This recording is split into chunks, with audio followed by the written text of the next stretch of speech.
भारताचे संविधान पारायण पुष्प क्रमांक 219 या सलग 219व्या पुष्पामध्ये आज दिनांक 15 मार्च 2022 रोजी आपण अनुच्छेद 367 367 बघणार आहोत.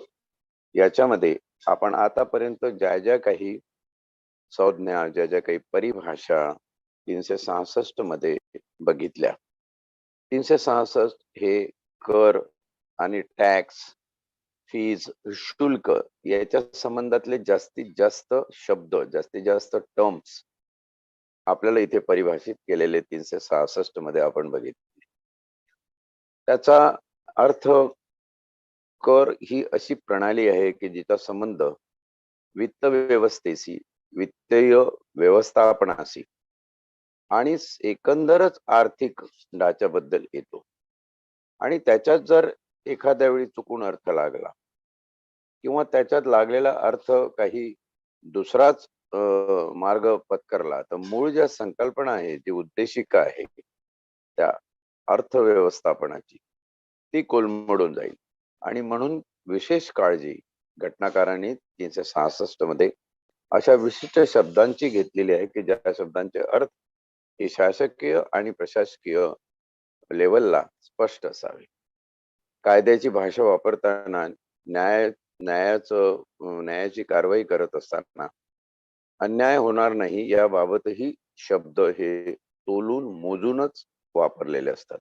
जसं उदाहरणादाखल आपण सांगितलं की चोरीचा गुन्हा, तिथं डिसऑनेस्टी हा शब्द वापरला गेला, लबाडी मराठीला.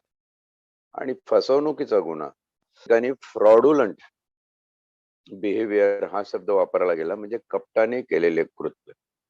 आता एखाद्याने लबाडी केली आणि एखाद्याने कपट केलं तर दोन्ही आपल्याला थोडे बहुत समानार्थी वाटू शकतात. माणूस कसा आहे, लबाड आहे, पण लबाडीची व्याग्रता, तिची ग्रॅव्हिटी ही कमी आहे आणि कपटाची ग्रॅव्हिटी जास्त आहे. लबाडी एखाद्या वेळी माणूस चालता फिरता पण त्याच्या हातून होऊ शकते. सगळ्यात सोपं उदाहरण आमच्या इंडियन पिनल कोड मध्ये देतात, असं की एका हॉटेलमध्ये एक माणूस जेवायला बसलाय, त्याच्या प्लेटमध्ये काही पदार्थ आहेत, वेपर्स आहे, आणि बाजूच्या टेबलवर एक माणूस बसलेला आहे. तो आपलं जेवतोय, दोघंही वेगळे वेगळे आहे, पण त्याच्या प्लेट मधल्या काही चिप्स या माणसांनी त्याला न विचारता घेतल्या आणि खाऊन टाकल्या. ट्रिफलिंग मॅटर, ज्याला आपण क्षुल्लक कारण म्हणतो असं. पण ती लबाडी इतकीही लहानशा याच्यामध्ये असू शकते किंवा लबाडी मोठ्याही प्रमाणावर असू शकते. पण एखाद्याची फसवणूक करण्याच्या उद्देशाने तसं पाहायला गेलं तर लबाडी हा चोरीसाठी वापरला जातो. सगळी चोरी चमाटी जे होते ते लबाडीमुळे होते. पण फसवणुकीचा गुन्हा करताना तुम्ही कपटी असलं पाहिजे, आणि कपटानी तुम्ही प्लॅन करून त्या माणसाला घर द्यायचं नाहीये हे तुम्हाला माहित असून त्याची फसवणूक करण्यासाठी त्याच्याकडून पैसे घेऊन खोटे करारनामे करून जेव्हा तुम्ही व्यवहार करता तेव्हा ते कपट या संकल्पनेमध्ये येतात. इथे समजून घेण्याचा अर्थ एवढाच आहे की शब्दाचे अर्थ हे जितके स्पष्ट राहतील तितकी कायद्याची, संविधानाची, विधिमंडळाची भाषा स्पष्ट असेल. भाषा एकदा स्पष्ट झाली की कारवाई स्पष्टपणे होईल, आणि कारवाई स्पष्टपणे झाली की पारदर्शिता सगळ्या व्यवहारामध्ये निर्माण होईल, आणि पारदर्शिता निर्माण झाली म्हणजे त्या व्यवस्थेवर जनसाधारणाचा विश्वास बसेल. अशा प्रकारची ही कडी आपण लक्षात घेतली तर अर्थ लावणे, एखाद्या शब्दाचा काय अर्थ आहे आणि नेमकेपणाने तो अर्थ कसा लावला जाऊ शकतो याचा विचार होणं महत्वाचं आहे. इंटरप्रिटेशन ऑफ लॉ, मॅक्सवेल चा इंटरप्रिटेशन ऑफ लॉ हा संपूर्ण ब्रिटिशांच्या कायदेविषयक इतिहासामध्ये फार प्रसिद्ध असा कायदा आहे. मॅक्सवेल हे स्वतः जज होते आणि त्यांनी शब्दाचे अर्थ कसे लावावे याच्यावरती पहिल्यांदा साधारण 18व्या शतकामध्ये हा केलेला सगळा निर्मितीचा भाग आहे. कायद्याचं इंटरप्रिटेशन करताना, कायद्याचा अर्थ शोधत असताना ज्या शब्दांचे आपण अर्थ लावणार आहोत ते अर्थ कसे असले पाहिजे याच्याबद्दलचं उत्कृष्ट उदाहरण या न्यायाधीश महोदयाने त्यांच्या लिखाणामध्ये, त्यांच्या एकंदर न्याय निवाड्यामध्ये, त्यांनी हाताळलेल्या प्रकरणामध्ये देण्यात आलेलं आहे.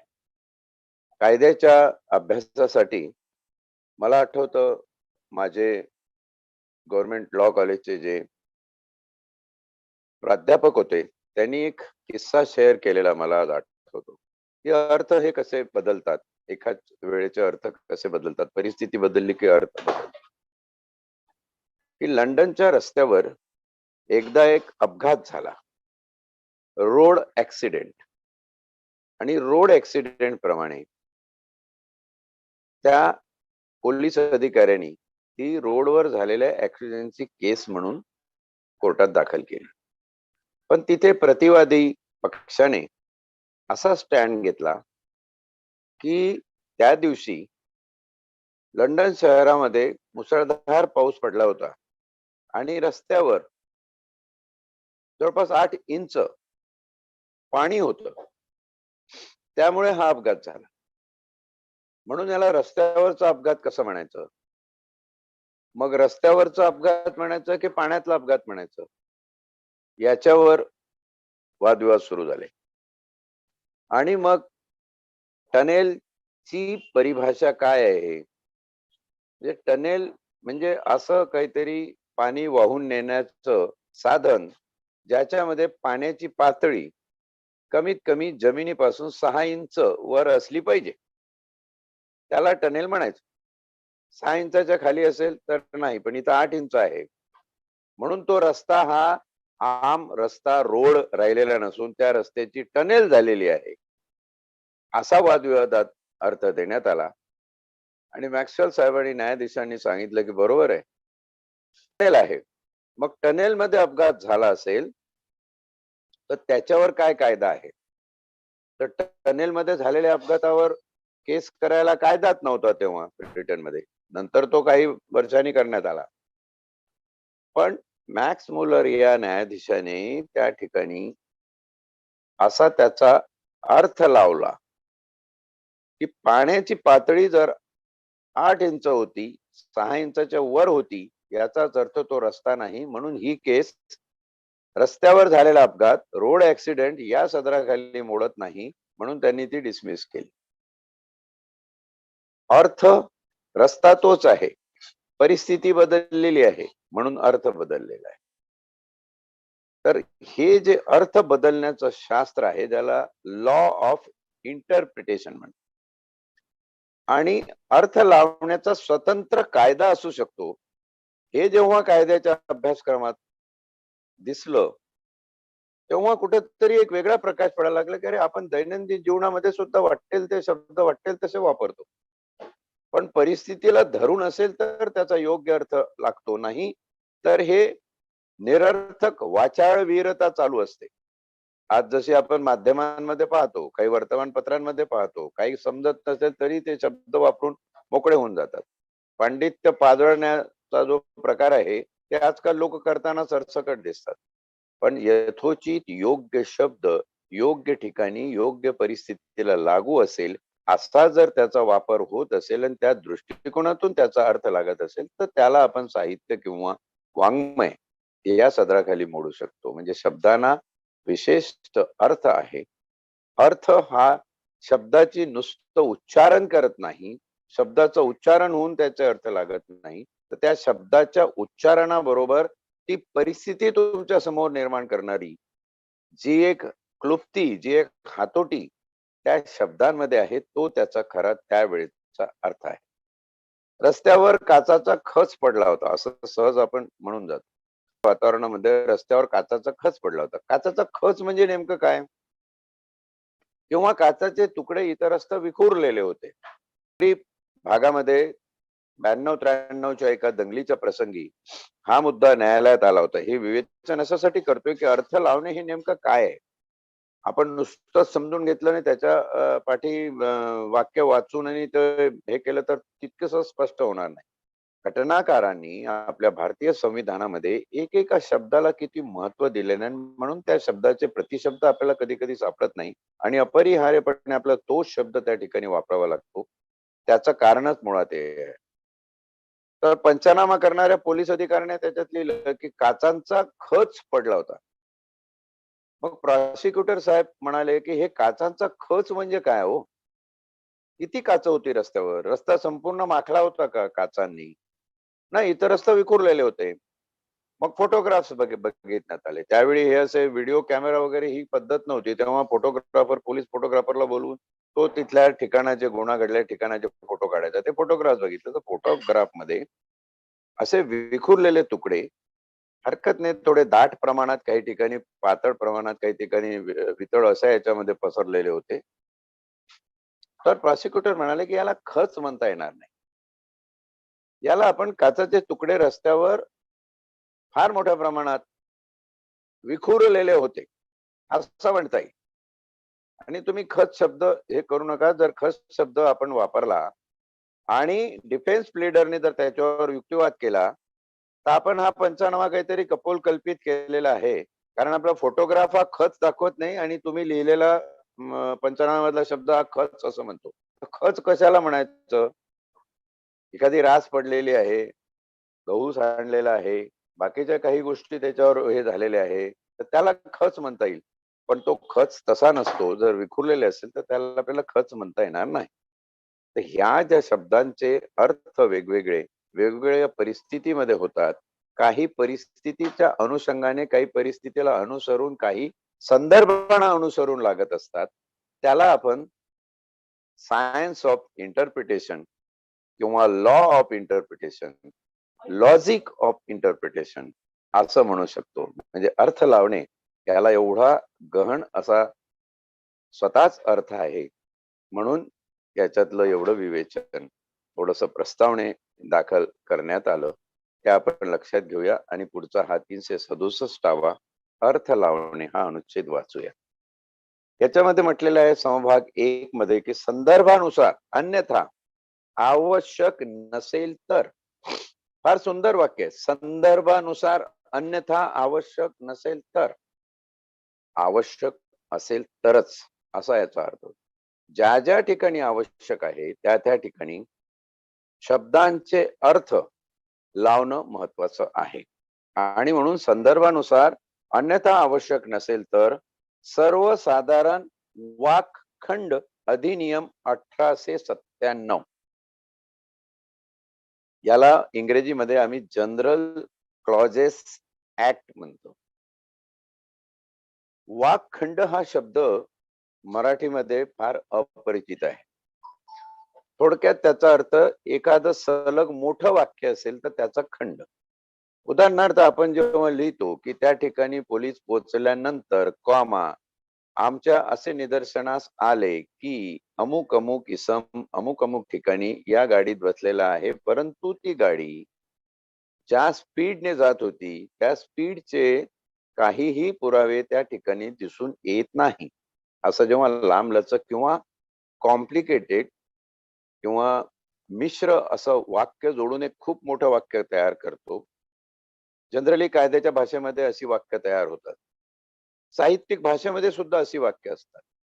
महाराज रायगडाहून या तिथीला निघाल्यानंतर त्यांना माहिती होतं की आपण ज्या ठिकाणी पोचायचं आहे तिथे साधारण 3 दिवसाचा कालावधी लागणार आहे. तरीही महाराजांनी आपल्या सोबत मोजके लोक घेऊन ज्याप्रमाणे तो प्रवास केला त्याचे वर्णन करताना लेखक असे म्हणतात की कॉमा महाराजांची अतुलनीय बुद्धी आणि त्यांच्या गुप्तचर खात्याने दिलेली माहिती ही आपल्याला नजरअंदाज करता येत नाही.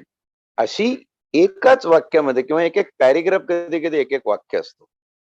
तर आपल्याला या वाक्यामधल्या सलग गोष्टींचा जर अर्थ लावायचा असेल तर एका एका खंडाचा, ज्याला आपण क्लॉज म्हणतो, जिथे कॉमा असेल, सहसा कॉमा किंवा अर्धविराम असेल ते प्रत्येक भाषेमध्ये बघा कॉमा, अर्धविराम, कोलोन, 2 टिंब असे प्रघात आहेत. ते वाक्य खंडित होत नाही. वाक्य पूर्णविरामानंतरच खंडित होतं.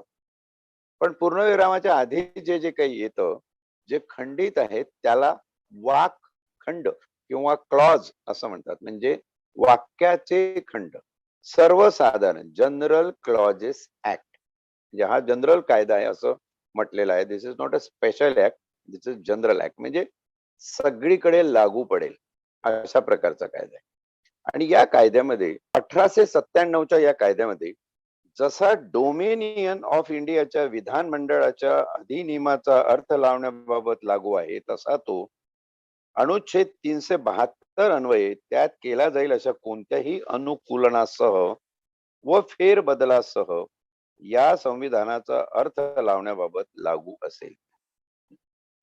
1897 चा कायदा ब्रिटिशकालीन, अर्थातच ब्रिटिशकालीन कायदा, जे ब्रिटिशकालीन कायदे अनुच्छेद 372 नुसार आहे तसे लागू करण्यात आले. अनुच्छेद 372 मध्ये इथं उल्लेख आहे की काही कायद्यांचा अंमल चालू राहणे. आपण 372 जेव्हा बघू तेव्हा आपल्या लक्षात येईल की काही विशिष्ट कायदे जे चालू राहतील त्याची लिस्ट, त्यांची यादी आणि त्याच्याबद्दलची माहिती आपल्याला 372 मध्ये दिलेली आहे. तर general clauses act is one of the act. तो या कायद्यांपैकी एक कायदा आहे, जो कायदा आपण आपल्याला स्वातंत्र्य मिळाल्यानंतर आपल्या घटनेमध्ये प्रावधान करून 367 अनुच्छेदानुसार लागू ठेवलेला आहे, चालू ठेवलेला आहे. कारण तो एक फिलॉसॉफिकल पीस ऑफ लॉ आहे. एक तत्वज्ञानात्मक कायद्याचं निरूपण करणारा नियम आहे. आणि म्हणून आपल्याला तो आवश्यक वाटला, तो आपण आहे तसाच्या तसा ठेवला. तर 372 मध्ये ज्या प्रावधानं केलेली आहेत त्यानुसार जसा अर्थ लावला जाईल तसा अर्थ हा जनरल क्लॉजेस ऍक्ट, सर्वसाधारण वाखंड अधिनियम 1897 प्रमाणे लावण्यात येईल. तसंच एक सुंदर कायद्याचं पीस आहे इंडियन एव्हिडन्स ऍक्ट 1872. हे तर 1897च आहे, ते त्याच्याही मागचं 1872. 1872चा इंडियन एव्हिडन्स ऍक्ट आहे तसाच आजही चालू आहे. कारण कशाला एव्हिडन्स म्हणायचं, कशाला प्रूफ म्हणायचं, कशाला माहिती म्हणायची, कुठली माहिती ही पुरावा म्हणून निष्पन्न होऊ शकते, कुठला पुरावा ह्या कुठल्या अनुषंगाने निष्पन्न होऊ शकतो, त्याचा संबंध नसताना सुद्धा एखादी बाब संबंधित पुराव्याची बाब म्हणून कशी ग्रहण करता येऊ शकते, याची मांडणी, तत्वशील मांडणी त्या कायद्यामध्ये केलेली आहे. आणि म्हणून तो कायदा आपल्याला जसा तसा पुढे चालू ठेवावा लागतो. 1872चा इंडियन एव्हिडन्स ऍक्ट. खूप लोक याच्यावरती चर्चा करताना दिसतात की ब्रिटिशकालीन कायदे लागू आहेत. ब्रिटिशकालीन कायदे लागू असण्याचं कारणच मुळात हे आहे की त्या कायद्यांमध्ये एक ज्युरिस्प्रुडन्स थेअरी, न्यायशास्त्राचं तत्वज्ञान मेन्शन केलेलं आहे. न्यायशास्त्र हे स्वतः मध्ये एक शास्त्र आहे, जे आधी अनादी कालापासून त्याला फार पुरातन इतिहास आहे. न्यायशास्त्रामध्ये एक तात्विक मीमांसा असली पाहिजे, कारण कुठल्या लॉजिकल रिझनिंगवर, कुठल्या मीमांसिक कारणावर किंवा कारण मीमांसेवर हा कायदा काम करतो याची संहिता, त्याची रचना म्हणजे अशा प्रकारची कायदेविषयक अंमलबजावणीची तंतोतंत रचना असा त्याचा अर्थ होतो. आणि म्हणून हे जे जुने कायदे आहे ते जुने कायदे त्रिकाल अबाधित मार्गदर्शक असे कायदे आहे. त्याच्यामध्ये मानवाच्या शाश्वत जीवनाला लागणाऱ्या नियमांचा उल्लेख आहे. व्यवहार्य मूल्य वेळोवेळी बदलत असतात, पण शाश्वत मूल्य मानवी जीवनाची बदलत नाही.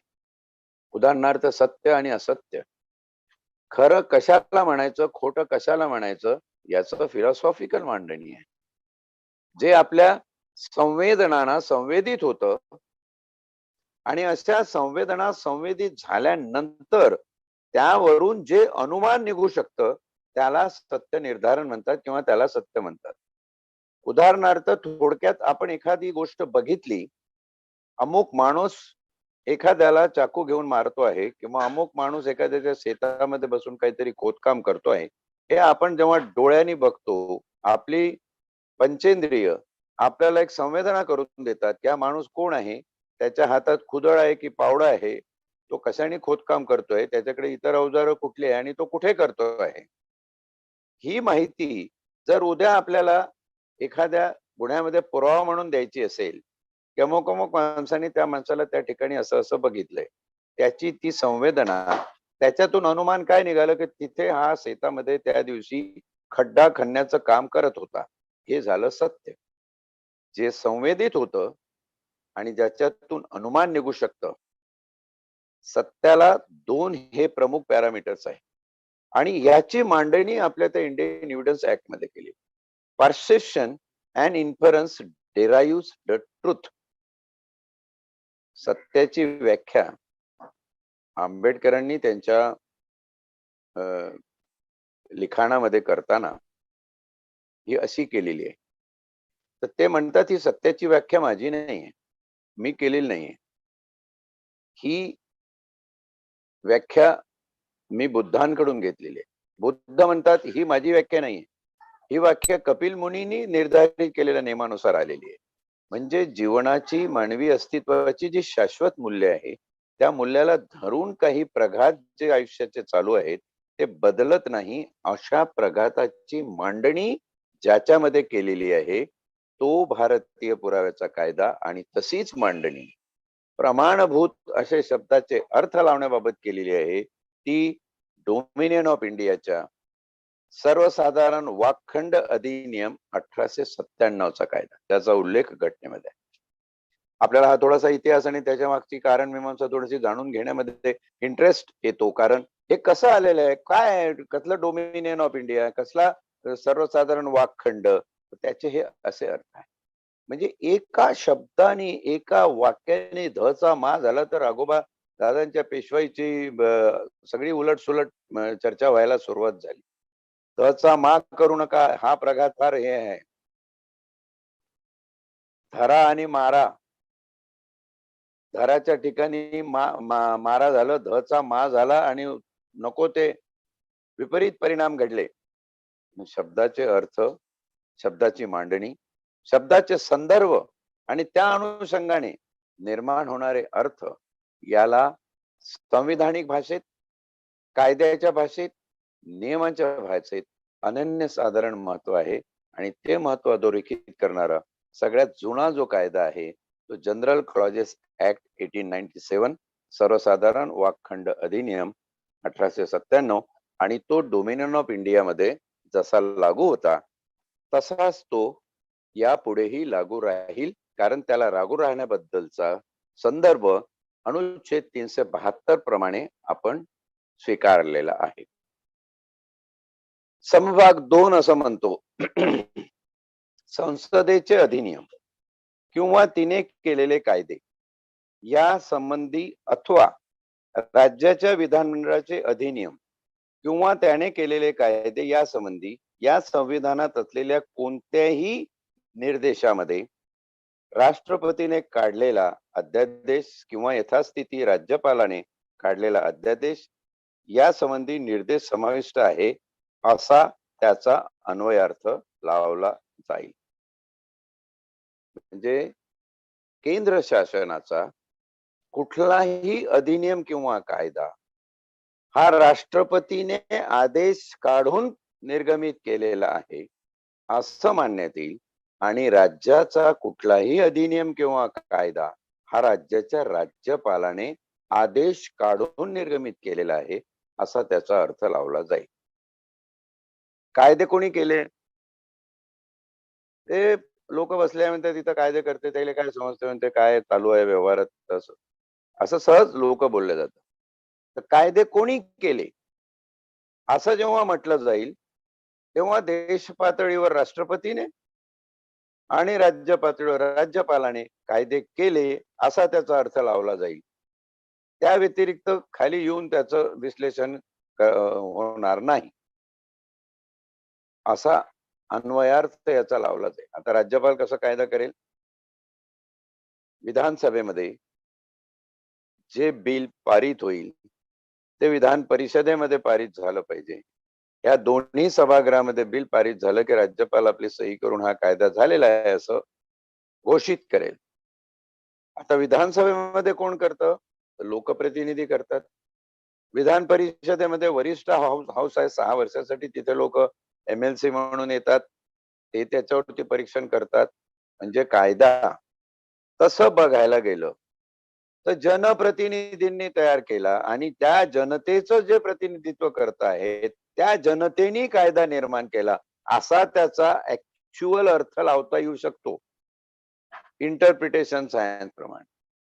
परंतु जेव्हा कायद्याची भाषा किंवा कायद्याचे संसदेचे नियम लिहिले जातील त्याचा अर्थ जर कोर्टात लावायचा असेल किंवा अन्य प्रशासकीय बाबीमध्ये कुठं लावायचा असेल तर केंद्राचा कायदा हा राष्ट्रपतीने आणि राज्याचा कायदा हा राज्यपालाने केला असं संबोधलं जाईल, असा त्याचा अर्थ घेतला जाईल. म्हणजे ही जी स्पष्टता आहे ना संविधानाची, एक हातोटी बघा की प्रत्येक बाबलीत ती स्पष्टता की हे असं काम आपण म्हणतो त्याचा संदर्भ काय आहे. आणि म्हणून राज्यपालाचं किंवा राष्ट्रपतीचं जे संविधानिक महत्व आहे ते अतिशय जबरदस्त आहे. आज ज्या पद्धतीने आपण राज्यपाल विरुद्ध मुख्यमंत्री किंवा ज्या राज्यामध्ये केंद्राचं सरकार नाही तिथे काहीतरी वितंड वाद चाललेले आपण बघतोय राज्यपाल आणि मुख्यमंत्र्यांमध्ये, क्यू करावीशी वाटते. खरं तुम्ही ज्या संविधानाची शपथ घेता खरंच त्या संविधानाकडे तुम्ही मुमुक्षु विश्लेषक दृष्टीने कधीतरी बघावं. कोणीतरी यांचे क्लासेस घेऊन यांना समजवलं पाहिजे की हे काय आहे. आणि दुर्दैव आहे, या अख्ख्या देशाचं दुर्दैव आहे. कुठल्याही राज्याच्या कुठल्याही शालेय महाविद्यालय अभ्यासक्रमामध्ये एक्सेप्ट लॉ डिग्री, कायद्याचा पदव्युत्तर कार्यक्रम, कायद्याची पदव्युत्तर अभ्यासिका सिलेबस, त्याच्या पलीकडे आपण घटनेचा अभ्यास करतो. आणि आपण अपेक्षा अशी करतो की आमचा जो निर्बुद्ध गुंड प्रवृत्तीचा लोकप्रतिनिधी आहे त्याने सगळे घटनेचे अर्थ लावावे आणि काम करावे. आता ज्या पद्धतीने आजच्या विधानसभेमध्ये तुम्ही जे रोजच्या रोज बघत आहात चित्रण, त्याच्यामध्ये दिसतं खरंच या लोकांना घटना समजली आहे का. एक छोटासा प्रश्न घेतला नवाब मलिकाचा, त्याच्यावरच अधिवेशन चाललेलं आहे. कुठला तरी एक पेन ड्राईव्ह कोणीतरी दिला त्याच्यावरती अधिवेशनामध्ये पूर्ण वेळ चाललेला आहे. म्हणजे त्या पेन ड्राईव्हच्या प्रकरणामध्ये जनहित आणि लोककल्याणाचे निर्णय आहेत का? ते जास्तीत जास्त तुमचे व्यक्तिगत कल्याणाचे किंवा तुमच्या पक्षाच्या कल्याणाचे, राजकारणाचे त्याच्यामध्ये नियम असतील, अर्थ लावण्यात येईल. त्याच्यामध्ये असं सर्वव्यापी महाराष्ट्राच्या रयतेला लागू असणार असं काय आहे? काही नाही आहे. हा जो निर्बुद्धपणा, हा जो सिकून सवरून केलेला पडत मूर्खपणा आमचे प्रतिनिधी त्या ठिकाणी जाऊन करतात आणि अगदी जीवोच्च कंठस्थ भांडण, एक अभिजन दुसऱ्या अभिजनाच्या पुरावर बसून सगळं करत असतो. छोटस प्रकरण जर बघितलं तर कसे, म्हणजे हे अर्थ कसे लावायचे, कोणासमोर गीता गावायची, कोणासमोर हे सगळं सांगायचं, हा खर तर शोकांतिका दर्शवणारा एक भाग आहे. याकडेही या संविधान पारायणामध्ये मी तुम्हा सगळ्यांचं लक्ष वेधू इच्छितो की तुमचे जनप्रतिनिधी, तुमचे लोकप्रतिनिधी हे किती सुज्ञ आहे, हे किती संविधानिक नीतिमत्ता जपणारे आहे, यावर तुमची आणि या संविधानाची किंमत ठरणार आहे. आम्हीच आमच्या गोष्टींचं, आम्हीच आमच्या अस्तित्वाचं, आम्हीच आमच्या जीवनाचं, आमच्या व्यवहार्य जीवनाचं अवमूल्यन करायला लागलो तर कोणी सांभाळायचं. माझी जब नाव डुबोये तो उसे कोण बचाए. नावाड्याचं काम आहे नाव वाचवायचं, पण नावाडीच जर नाव डुबवायच्या मागे लागला असेल तर ते नाव कशी वाचेल. अशी काहीशी भयावह स्थिती आज आपल्याला हे संविधान जिवंत असताना राज्यामध्ये, देशामध्ये जी दिसते त्याच्याकडे या पारायणाच्या माध्यमातून मी तुमचं लक्ष वेधू इच्छितो. हे सगळं आहे हो, पण ते तुम्ही कराल तेव्हा ना, करण्याचा फक्त आव आणाल आणि पायमल्ली संविधानाचीच कराल तर कसं होईल. कायदे करण्यासाठी तुम्हाला लोकांनी तिथं पाठवलंय. लोक कल्याणाचे कायदे असले पाहिजे, लोकांचं जनतेचं भलं झालं पाहिजे. कोणी दाऊदच्या प्रकरणावर दिवस काढतो, कोणी सुशांत सिंगच्या प्रकरणावर, कोणी कंगना राणावतच्या प्रकरणावर. हे विषय आणि हे मुद्दे खरंच जनहितापेक्षा मोठे आहेत. ज्या ठिकाणी रयतेचा आक्रोश कळत नाही, त्या पारध्यांच्या तांड्यावर, पाड्यावर, बेड्यावर 13 वर्षाच्या मुलीवर बलात्कार होतो, तिचा आक्रोश कोणी मांडण्याच्या मनस्थितीमध्ये नसतो. जनतेचा आक्रोश तुम्हाला मांडायचा नाहीये. तुमच्या भरल्या पोटावरची ढेकर मोठ्या आवाजामध्ये दिवसभर टीव्हीच्या माध्यमातून लोकांना ऐकवायची आहे. याला राज्य म्हणणार? हे घटनेला अभिप्रेत असलेला असा अर्थ लावणार तुम्ही राज्याचा? काय अर्थ लावलाय संविधानात? राष्ट्रपतींनी आणि राज्यपालांनी त्यांच्या सहीने पारित केलेले कायदे, राष्ट्रपतीने केलेले कायदे, राज्यपालांनी केलेले कायदे, म्हणजे तुम्ही केलेल्या कायद्याची तुम्ही बांधील नाही? कसला अर्थ लावताय? आणि म्हणून अर्थ लावणे या संज्ञेला अनन्यसाधारण महत्व आहे. तुम्हाला अर्थच जर लावता येत नसेल तर ही अनागोंदी, हे अराजक माजल्याशिवाय राहणार. आणि अशी थोडीशी परिस्थिती. थोडक्यात कदाचित तुम्हाला वाटत असेल की या सगळ्या गोष्टींचा अर्थ लावणे या संकल्पनेशी काय संबंध आहे? बाबा हो, अर्थ लावणे हेच खरं तर महत्वाचं आहे. सर्वात शेवटी जर तुम्ही मला विचाराल तर तुमच्या अस्तित्वाचा, तुमच्या जीवनाचा अर्थ लावणे याला आयुष्यात किंमत आहे. म्हणूनच कौटिल्य चाणक्याने लिहिलेलं अर्थशास्त्र हे केवळ इकॉनॉमीचं शास्त्र नाहीये, जीवनाचा अर्थ सांगणारं शास्त्र आहे. या शास्त्रांचा फार मोठा अभ्यास ब्रिटिशांनी केल्याशिवाय अशा प्रकारची सुंदर कायदे प्रणाली जी ब्रिटिशांनी जनरल क्लॉजेस ऍक्ट आणि बाकीच्या ठिकाणी करून ठेवली ती होऊ शकत नाही. आपला दैदिप्यमान इतिहास कुठेतरी धर्मांधतेकडे नेऊन भगव्या कपड्यामध्ये गुंडाळून टाकायचं आणि त्याची तत्व अवमूल्यन करायचं, इथपासून जर आपली अधोगतीला सुरुवात असेल तर हे अशा प्रकारचं चित्र आपल्याला आज दिसतं. महत्वाचा प्रश्न अगदी पहिल्या पारायणापासून जो आजपर्यंत अधोरेखित करीत आलेलो आहोत तो हेच हाच आहे की संविधानात जर एवढं सगळं व्यवस्थित दिलेलं आहे तर तसं चित्र समाजामध्ये दिसत का नाही? आणि तसं चित्र दिसण्यासाठी आपल्याला काय केलं पाहिजे? वेळ प्रसंगी आपण हेही बघितलंय की संविधानाच्या अनुच्छेदामध्ये यथोचित असे बदलही घडवून आणण्याची गरज. म्हणून आज या ठिकाणी हे बोलणं आवश्यक आहे. अर्थ लावणे, कशाचा अर्थ लावतो? काय अर्थ लावतो? तुम्ही लावलेला तुमच्या विरोधी पक्षनेते पदाचा अर्थ, तुम्ही लावलेला तुमच्या विधानसभा अध्यक्ष पदाचा अर्थ, तुम्ही लावलेला तुमच्या गृहमंत्री पदाचा अर्थ, तुम्ही लावलेला तुमच्या मुख्यमंत्री पदाचा अर्थ, हे सगळे अर्थ जनकल्याणार्थ, लोककल्याणासाठी जनताभिमुख होऊन लावले जातात आहे का? तर नाही जात आहे. आणि म्हणून जनतेने निवडून दिले, तुम्ही कायदे केले, कायदे राज्यपालाच्या नावाने पारित होऊन गेले, सगळं सुखाने व शांत, तुमचा काही दोन संबंधच नाही. राज्य ही संकल्पनाच मुळी उत्तरदायी असेल तर जनतेला उत्तरदायी आहे. हा अर्थ ज्याला कळला त्यांनीच राजकारण करावं किंवा राजकारणात केवळ तुंबड्या भरण्यासाठी किंवा पोकळ प्रसिद्धी घेण्यासाठी किंवा काहीतरी बोंबाबोंब करण्यासाठी यायचं. त्यांना कायद्याची साधी परिभाषा समजत नाही की विरोधी पक्ष नेत्याला जे संरक्षण आहे, ज्या इम्युनिटीज आहे त्या क्रिमिनल लॉ साठी नाहीये. उद्या तुम्ही विधानसभेमध्ये एखादा खून करणार नाही, मला मी विरोधी पक्ष नेता आहे, मला कायद्याची इम्युनिटी आहे, माझ्यावर कुठला गुन्हा दाखल होऊ शकत नाही, असं होत नाही. जो गुन्हा दाखल झालेला आहे त्याच्यामध्ये पोलीस स्टेटमेंट घेतात आहे, फार भयंकर कलम आहे, ऑफिशियल सिक्रेट ऍक्ट आहे. कोणी केला तयार? तुम्हीच लोकांनी केलं ना. इथल्या जनतेच्या संरक्षणासाठी केला ना. इंडियन टेलिग्राफिक ऍक्ट कोणी तयार केला? तुम्हीच लोकांनी केला ना. मग तो कायदा पालन करायची आपली जबाबदारी नाही? तुम्हाला जेव्हा एखाद्या गुन्ह्याची माहिती मिळते तेव्हा पटकन जाऊन आपण त्याच्यावरती ऍक्शन घेतली पाहिजे, ते तुम्हाला कळत नाही. मुख्यमंत्री महोदयांना ते समजत नाही. कुठंतरी टोलवाटोली करून सोयीचं राजकारण करण्यासाठी तुम्ही त्याचा वापर करता. हा अर्थ लावणार तुम्ही संविधानात? येथे तुम्ही तुमच्या स्वहस्ते बुडवलं संविधान. आणि ही जी तळमळ आहे, ही जी व्यथा आहे, ही व्यथा आज कोणी बोलायला पण तयार नाही त्याच्यावर. आणि मग काय कामाचं संविधान काय, असं आपण जेव्हा बोलतो तेव्हा इथं खरं आत्मपरीक्षण होऊन अर्थ लावणे या संकल्पनेचा यथोचित विचार होणं महत्वाचं आहे.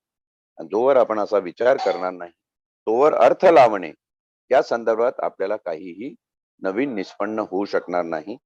त्यासाठी आपण आता पुढचा अनुच्छेद 3 बघूया की या संविधानाच्या प्रयोजनार्थ परकीय राज्य याचा अर्थ भारताव्यतिरिक्त अन्य कोणतेही राज्य असा आहे. परकीय राज्य पहिला कायद्याविषयक अर्थ केंद्राचा आणि राज्याचा, त्याच्यानंतर परकीय राज्य याचा अर्थ दिलेला आहे. परकीय राज्य म्हणजे भारत सरकारची भौगोलिक परिसीमा, परिक्षेत्र, त्याच्या बाहेरचं कुठलाही भूखंड किंवा कुठलाही चलित असा प्रशासकीय शासकीय प्रदेश म्हणजे परराज्य. असं परकीय राज्य या संकल्पनेचा अर्थ या ठिकाणी देण्यात आला. परंतु असे की संसदेने केलेल्या कोणत्याही कायद्याच्या तरतुदींना अधीन राहून राष्ट्रपतीला आदेशाद्वारे कोणतेही राज्य त्या आदेशात विनिर्दिष्ट करण्यात येतील अशा प्रयोजनासाठी परकीय राज्य नसल्याचे घोषित करण्यात येईल. परंतु परकीय राज्य जर एखादं परकीय राज्य समजायचं नसेल, भारतीय देशाचा म्हणजे भारताचा भाग समजायचा असेल किंवा भारतीय राज्यापैकी एक राज्य समजायचं असेल तर तो अधिकार संसदेला आहे.